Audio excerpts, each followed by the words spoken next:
You So, do know? you think that it's the pronunciation of Chilean Spanish?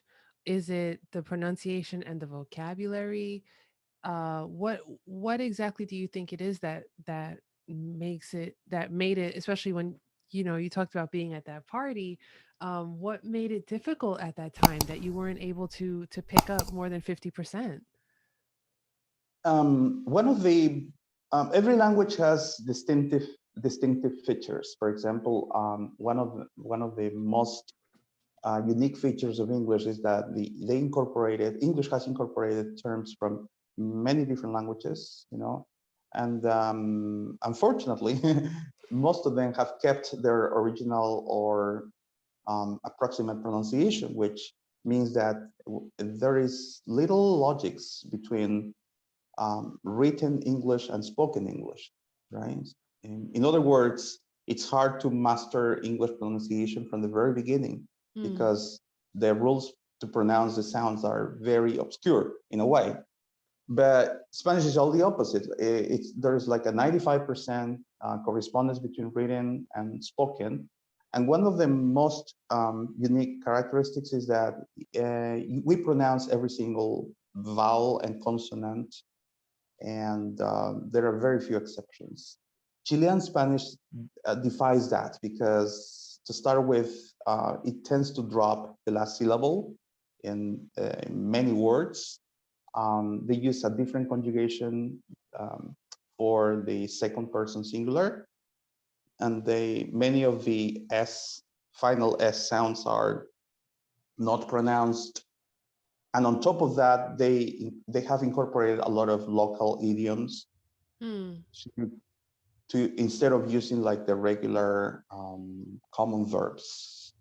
So, but I would say like the most difficult part is like um, foreigners might be, or even Spanish speakers, other Spanish speakers from the different regions get confused because we don't hear that regularity of pronunciation with syllabic, and every syllable should be pronounced. That is something that Chilean Spanish is different.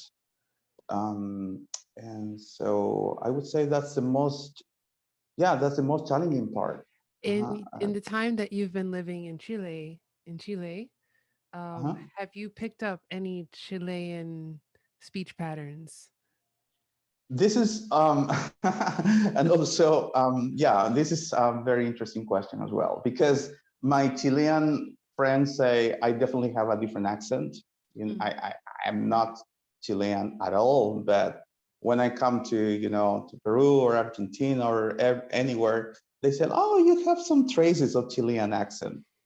And of course, I should have some because I've been living in the country for 9 years. And I mean, all of my interaction, I would say almost all of my interaction with Spanish speakers in Chile is with Chileans. So uh, you're listening to the language and all the time, and there might be some patterns of intonation or maybe some words, but I do think I do not use Chilean words at all, or try not to, unless I want to be, I want to on purpose, Hmm. blend. But for the rest of them, no, What not really. is what is maybe one word or one phrase that you could No. use that's very, very Chilean? If Oh, you want to um, blend in, like what's a go-to phrase you could use mhm. that What? you could try to fool people a little bit? Right. One of my best Chilean colleagues, I'd say best because she's very smart and helpful. She said to me when I first arrived in Chile, she said to me, "Don't try to fool people with Chilean Spanish because that's impossible." And I replied to her, "Are you kidding me?" She said, like, "Yeah, try it. You'll never get it." And I think that's true. Though a shortcut could be, for example, for anyone learning Spanish or even at the basic level, at the A1 level, you know that the to conjugation has like AS for AR verbs, like for example, tú hablas, and then you have es for er and ir verbs, like tú comes, tú vives. So if you want to try to play Chilean, you just replace as for ai, and you say hablai. For ar verbs, you go I instead of as. For example, tú hablai, tú trabajai, tú tomai, tú estudiai, and then that's What? I love that. that's very, very Chilean. Yes. I mean, a regular Chilean, a normal Chilean person will always say that and will never go as. I mean, unless they're trying to be perceived as very formal. But in a regular conversation, they will go to hablar, to estudiar, to tomar, to cantar, etc. And for the AR, IR verbs, they just go E. For example, they say tu comí, tu tení, tu podí instead of tu tienes, tu comes, tu puedes, which is very mind-boggling, you know. This is Uh-huh. advanced level Spanish. No, actually, no. You know what? For someone like me who's very on the basic level, like this is Uh-huh. like another category for me. Yes, but since I've been teaching Spanish for many years, actually for 18 years now. I always, when I have students willing to or actually living in Chile and whose purpose is to interact with other Chileans, this is lesson number one. I said to them, yeah, this conjugation tu tomas, tu cantas, tu hablas exists, but not in Chile. In Chile, everybody will go this way, and unless you understand that, you know, you'll be really confused. Yeah. So you better at least understand that this is the way people are going to speak, you know.